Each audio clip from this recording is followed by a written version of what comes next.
In today's video, I am going to teach you how to create wireframes in Figma. Start by creating a new design file in Figma.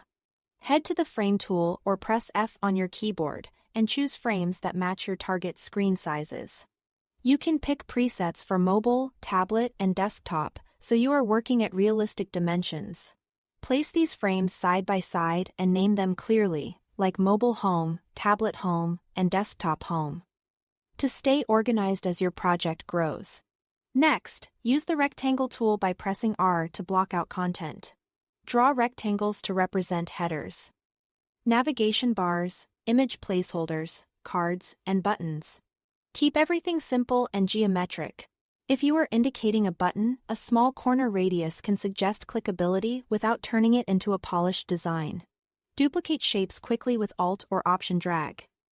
And use Figma's smart guides to align edges and keep spacing consistent. The goal is speed and clarity, not detail. Change colors but stay neutral. A grayscale palette works best for wireframes, light gray for background sections, medium gray for content areas, and darker gray for emphasis. This helps you show hierarchy without implying final branding. Reserve bright accents for interactive elements only if they help clarify intent. And avoid picking specific brand colors at this stage.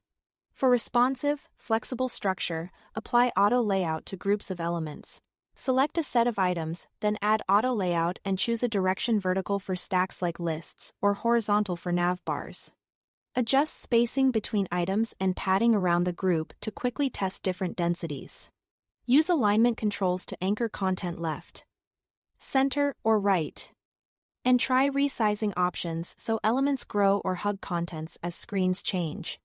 This keeps your wireframe coherent across mobile, tablet, and desktop frames without manual nudging. Add labels with the text tool by pressing T.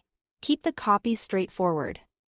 Use placeholders like header, hero image, card title, or primary button. Don't worry about fonts, styles, or colors. Clarity beats polish here. Short, descriptive labels make it easy for teammates to understand intent at a glance. Finally, switch to the Prototype tab to connect your frames into a clickable flow. Create interactions such as on-click, navigate to, and define which frame comes next. Then hit Present to test the experience, clicking through your wireframe like a user would. Refine the flow until it feels natural.